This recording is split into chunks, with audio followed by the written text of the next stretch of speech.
Hi, this is Ryan.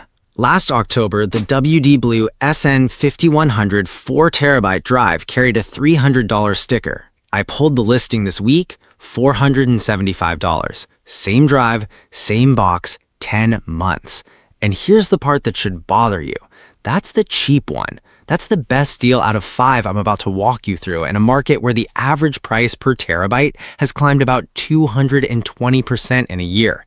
Not 20, 220. So the obvious question is whether you wait it out. Everybody's instinct with storage is to wait. Storage always gets cheaper. That's been true for 20 years. I spent 2 days inside contract pricing reports, price histories, and teardown footage, and I found something that breaks that instinct completely. Because one of the biggest names in consumer SSDs didn't raise its prices this year.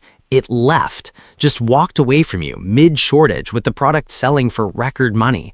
And once I understood why, the whole buy now or wait question flipped on me. I've got a lot more of these coming, so subscribe if you'd rather find this out before you spend the money instead of after. Because the reason storage always got cheaper stopped being true, and it stopped for a reason that has nothing to do with you. Every SSD on Earth is built out of the same thing, NAND flash. Memory chips stamped out in a handful of enormous factories, and there are only about 5 companies on the planet that own them. For 20 years, those factories made more chips than the world needed, so prices fell every year like clockwork. You waited, you saved money. That was the deal.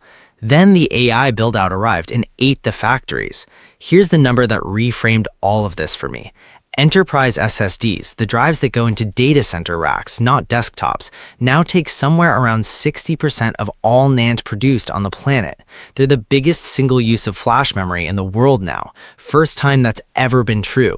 And the consumer slice, the drives built for you and me, has shrunk from about 45% of the market in 2024 to roughly 32% today. So the same factories, same chips, and a smaller and smaller share of them gets pointed at you. You can watch it happen in the contract prices. That's the wholesale rate the factories charge the companies that assemble drives. TrendForce, which tracks those contracts quarter by quarter, had NAND up 55 to 60% in the first quarter of this year, then another 77 to 75% in the second. Not annual, quarterly. Kingston put an even uglier frame on it. The company reported its cost for raw NAND wafers had climbed 246%, and that 70% of that entire increase landed in the final 60 days. 60 days. That's not a market, that's a stampede. And it lands on your desk exactly the way you'd expect. A 2TB NVMe drive that sold for $175 in November of 2025 was $379 by March. 1TB drives went from $45 to nearly $90. In January, Tom's Hardware ran the math on 8TB consumer drives and found the average was $1,476, which by weight made an SSD more expensive than gold. I read that line 3 times. It's not a joke. The chip in your PC costs more per gram than the metal people built vaults for. Okay, let me back up for a second because I keep saying expensive and that word is doing too much work here. Expensive compared to what? Compared to a hard drive, same job, different technology, spinning platters instead of chips. A year ago, a 30TB enterprise SSD ran about $34.60, and the equivalent hard drive ran $495. Flash cost you 7 times what disk did. That's roughly what it's cost for years, and it's a premium people happily paid for speed. Today, that same SSD is $22,600. The hard drive went to $1216, so flash now costs 18.5 times what disk does, per terabyte. Sit with that for a second, because it changes something practical for you. If what you actually need is a place to park old video files and photos you'll open twice a decade, buying flash for that right now is setting money on fire. $475 of SSD, that's a solid 4K monitor, gone, to store files you never touch. The other half of this is supply, and supply is worse than price.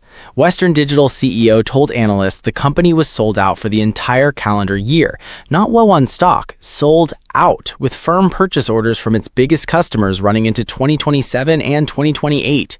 Seagate said essentially the same thing about its high-capacity drives through 2027. Kioxia's sold out too, and nobody's building their way out fast. Every credible read on this says new factory capacity doesn't reach real production scale before late 2027. Micron went further. Its own people have warned this drought could run to 2028. So that's the room. Prices up 220%, supply spoken for, no relief for years. Which brings me to the thing I actually came here to tell you about. Because up to this point, everything I've described is a company squeezing you. What happened next is different. One of the biggest names in consumer storage looked at this market, record prices, guaranteed demand, customers lined up and quit. Didn't raise prices, didn't ration stock, walked out of the consumer business entirely and pointed its factories at the data centers instead. That's Crucial, Micron's brand, 29 years old. Gone. This isn't a rumor from a forum. It's in Micron's own investor release dated December 3rd, 2025. The company announced it was exiting the Crucial consumer business worldwide, retail, e-tail, distribution, all of it, and would keep shipping into the channel only through the end of February 2026. Their reason, in their words, was to improve supply for larger strategic customers in faster-growing segments. Read that plainly. The people buying by the truckload got your chips. To their credit, and I do mean credit, Micron committed to honoring warranties on everything already sold. Nobody got stranded, so if you own a Crucial drive, you're fine. But here's what exiting actually means for someone shopping this month, and it's the first genuinely weird thing I found in the data. I pulled the current US price index. The Crucial P310 in 4 terabytes isn't expensive, it's just gone. The listing reads out of stock, and there's no restock coming because there's no company on the other end of it anymore, ever. The 2 terabyte version is still floating around at $294. Its lowest recorded price in the US was $93, so you're looking at 3.2 times the cheapest it's ever been, and it's a PCIe Gen 3 drive. Older, slower interface, roughly a third of the headline speed of the current generation. You know what else I found sitting in that same index?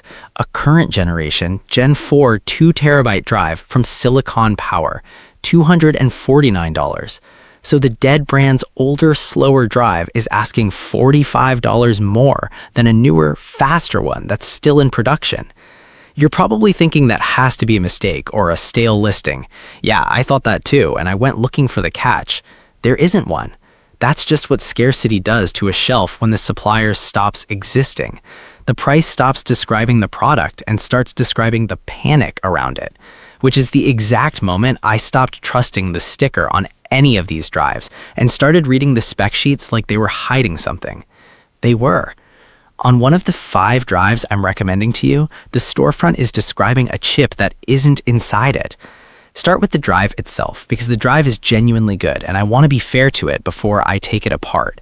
The Western Digital Blue SN5100, 4 terabytes, $475. On price per terabyte, that's $119, the cheapest current generation terabyte in the entire field I looked at, where the middle of the market sits around $173, so it's undercutting the average by a third. And it's not cheap feeling in the results. Tech PowerUp, the outlet that runs the deepest independent SSD testing anywhere, called it the fastest drive of its type they've ever tested.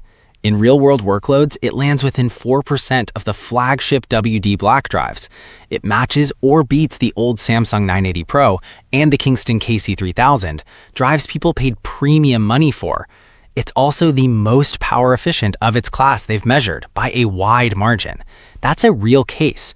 Cheapest terabytes in the market, 4% off the flagship, SIPs power. If I stopped here, you'd close the tab and buy it, and you wouldn't be crazy. Now here's what sent me down a 2-day hole. I was cross-checking specs across storefronts, the boring part of this job, and one of the big price tracking sites lists that drive's memory as TLC, 3 bits per cell. That's the good stuff, the type you want. Newegg's own spec table, same exact part number, says QLC, 4 bits per cell.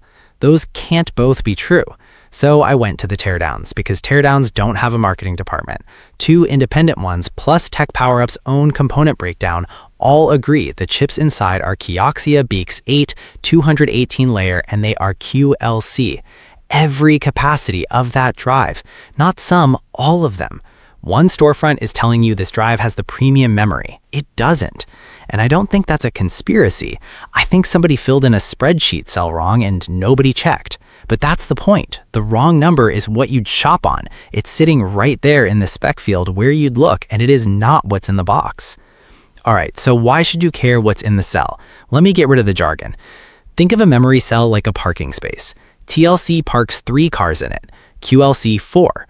4 is cheaper per car, that's the whole reason it exists, but cramming a 4th one in makes everything slower going in and it wears the paint off the lines faster. That's it, that's the entire trade-off. Now, drive makers know QLC writes slowly, so they built a trick. When data comes in, the drive doesn't cram 4 cars per space. It parks 1 car per space. Fast, roomy, no fuss, into a temporary zone. Then later, while you're not looking, it quietly compresses everything down to 4 per space in the background. That temporary zone is called an SLC cache. And on this drive, it is enormous. On the 2 terabyte model, Tech PowerUp measured it at 466 gigabytes. That's about 91% of the usable drive running in fast mode first, which is why it benchmarks beautifully. 91% of the time, you're in the fast zone. Forget the spec sheet for a second though. Here's the only question that actually matters. What happens when you fill it? Tech PowerUp did exactly that, wrote to the drive until the fast zone ran out and the real memory had to take over. 516 megabytes per second. 516 on a drive whose box says 6900. That's not a rounding error. That's a 13-fold collapse. That's a drive advertised as one of the fastest consumer products you can buy, writing at roughly the speed of a decade-old SATA drive. And Tech PowerUp doesn't soften it. They call it, in their own words, without a doubt, the drive's weakest point. And they tell you to buy the 3-bit stuff instead if you regularly dump 200 gigabytes or more at once from a fast source. Here's the tell if you ever want to catch this yourself. Start a huge file transfer and watch the progress bar. If it screams for the first few minutes and then falls off a cliff and crawls, you've found the edge of the cache. That's not your drive failing. That's your drive finally telling the truth. And I want to be precise about who this actually hurts, because this is where most coverage of QLC gets lazy and just yells QLC bad.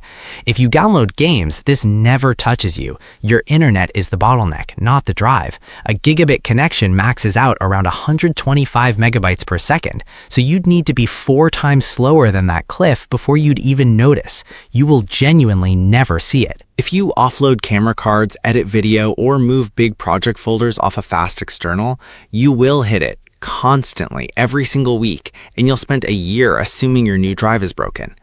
Same drive, same price. One person got a bargain and one person got a problem, and the box tells neither of them which one they are. There's a second bill attached to that 4th car in the parking space, and it's endurance. Every flash cell can only be rewritten so many times. Independent teardown analysis puts the 4 terabyte SN5100 at about 300 rewrite cycles per cell, 1,200 terabytes of writes over its life. The WD Black SN7100, 4 terabytes 3-bit memory, 2,400 terabytes, exactly double. The price gap between those two drives is about $84. Don't take my word for it, those endurance ratings are printed in the manufacturer's own spec tables, sitting a click away from the listing you'd buy from. And then there's the thing I noticed only after I'd laid all 5 drives side by side, which is that 4 of the 5 have no DRAM cache at all. DRAM is the small pot of fast-working memory a drive uses to remember where it put everything. Take it away and the drive borrows a slice of your PC's RAM instead. That used to be a budget tier compromise. It's now on nearly every drive in this list, including the ones from the biggest names. The shortage didn't come for the storage chips. It came for the memory chips that make the storage chips fast, so the manufacturers pulled them out. Which explains something that had been nagging me. Tom's Hardware, reviewing the Kingston NV3, flagged that the drive ships with variable hardware, meaning the parts inside change between production runs, so the glowing review of a budget drive from 2 years ago might not be describing the drive currently in the box with that name on it. That's when I stopped asking which of these drives is fastest. Wrong question entirely. In a market this distorted, the real question is which of them you're overpaying for right now. And there's one number that answers it that almost nobody looks at. The number is how far each drive sits above its own record low price. Not above the average, not above what's fair, above the cheapest that exact model has ever sold in the US. It's the only figure I found that strips out the marketing entirely, because a drive can't argue with its own history. And once I ranked all of them that way, the list rearranged itself. The Samsung 990 EVO Plus and 4 terabytes is $575. Its record low was $234. That's 2.5 times. The WD Black SN850X and 2 terabytes is $379. Its record low is $89, 4.3 times. Same market, same week, same shelf. And one of those drives has climbed more than 70% harder than the other. The WD Black SN850X is a fantastic drive. It's also the single worst timed purchase on that shelf, and nothing on the listing page tells you that. So here's my verdict straight. Buy exactly one drive this month. Match it to how you actually write files, and stop waiting for a correction that isn't coming until 2027. Not 2 drives, not a stockpile, 1. Let me hand you the 5 in the order I'd actually consider them. If you download your games and stream your media, the SN5100 and 4 terabytes, $475. 119 a terabyte, cheapest current gen storage in the market, and the cliff I spent 10 minutes warning you about will never once touch your life. Buy it and don't look back. If you move real files, camera cards, video projects, big folders off a fast drive, the WD Black 7100 4 terabytes, $560. 3-bit memory, 2400 terabytes of endurance. Double the SN5100. $84 for twice the lifespan and no write cliff. That's the best value upgrade anywhere in this entire market. And it's the drive I'd point a video editor at without a second thought. If cache is the constraint, the Adata Legend 710 2 terabytes, $200 at Newegg. That works out to $100 a terabyte, the cheapest terabytes I found anywhere. And it's the only drive on this list under $250. It's an older, slower interface. It's rated for 520 terabytes of writes instead of 2400, and the warranty is 3 years instead of 5. As a second drive for a game library, that's a decade of normal use and a genuinely good deal. As the main drive in a machine you work on, no. Buy up. If you want a current generation 2 terabyte boot drive without spending $400, the Silicon Power UD90 at $249. And I'll be straight with you about the edge of what I know. I couldn't find independent lab testing on this one. The price is verified across 2 sources. The performance is the manufacturer's own claim. So, grain of salt, that's a price recommendation, not a performance one. And if you only buy names you recognize, the 990 EVO Plus, 4 terabytes, $575. 3-bit memory, 2400 terabytes, 5 years, and that 2.5 times figure means it's the least inflated mainstream drive on the board. Samsung also makes its own chips, which right now is worth something. Now the ones to walk past. The Crucial P310, 2 terabytes, $294. Older interface, 3.2 times its record low from a company that has left the building. That price isn't quality, it's just the last few boxes. The SN850X 2 terabytes at $379. Great drive, 4.3 times its floor. The Samsung 990 Pro 4 terabytes at $842, when the EVO Plus is $575. Both 3-bit, both 2400 terabytes, both 5 years. You're paying $267 for a few percent of a speed number you will never perceive. That's a phone for nothing. And anything at 8 terabytes, that tier took the worst of this entire cycle. The SN850X and 8 is $1490. The real alternative, though, isn't another SSD. It's not flash at all. If your actual problem is I have 6 terabytes of old footage and photos, flash is the wrong purchase this year. It costs 18.5 times what a hard drive costs per terabyte, and a year ago that gap was 7. Buy a hard drive for the archive, buy one modest SSD for the stuff you open twice, and keep the difference. A hard drive is slower to open a folder. It is not slower to sit there holding files you touch twice a year. So buy now or wait. Wait, and this is where I have to show you both sides, honestly, because the analysts don't agree. TrendForce has chip contract prices rising another 10 to 15% this quarter, with the increases converging after that. Jefferies, as reported secondhand, so weigh it accordingly, is calling for 30 to 40% in the fourth quarter, and Supply ICs is calling the same period flat to down 5%. 3 serious houses, 3 different directions, but every single one of them agrees on this. Nobody forecasts a return to 2024 prices inside the next 12 to 18 months, and no new factory capacity reaches real scale before late 2027. So waiting doesn't buy you a better price. It buys saves you a year of not having the drive, which is exactly why I need to give you the other half, because I'm not here to scare you into a shopping cart. Watch what the Kingston NV 2TB did this year. It bottomed at $113. On April 10th, it hit $617.98. Today, it's back around $259. Spikes retrace. Anyone who panic bought at that April peak paid more than double what you pay this afternoon. That's the whole argument for one drive instead of four. And here's what would make me take all of this back. If contract prices actually roll over this quarter and retail follows within about 60 days, then waiting was right and I was wrong. I'll say so. But 5 companies have sold their output through 2027, and the factories that would fix it don't exist yet, so I don't expect to have to. If it were my money, and let's say I've got about $500 to spend, I'm buying the SN7100 4TB at $560, not because it's the cheapest, it isn't, because 2,400 terabytes of endurance and no write cliff means I buy it once and never think about storage again through this entire mess. In a market this broken, the drive you don't have to replace is the cheap one. The text-to-friend version, storage prices are up over 200% and won't drop till 2027. Buy one drive now, get 4 terabytes, and pay the extra $80 for the 3-bit version if you move big files. That's it. Send that. Remember that $300 sticker from October? $475 today. I opened with that because it made me angry. I'll close with it because it made me honest. That drive is still the best deal on this list. Both things are true, and living with that is what buying anything in 2026 actually feels like. If you remember one thing from this video, make it this. Buy for how you write files, not for the number on the box. I'll keep pulling these apart while the market's this ugly. Subscribe if you want the next one before you spend, and tell me in the comments what you paid for your last drive and when. I want to see how bad this actually got for you.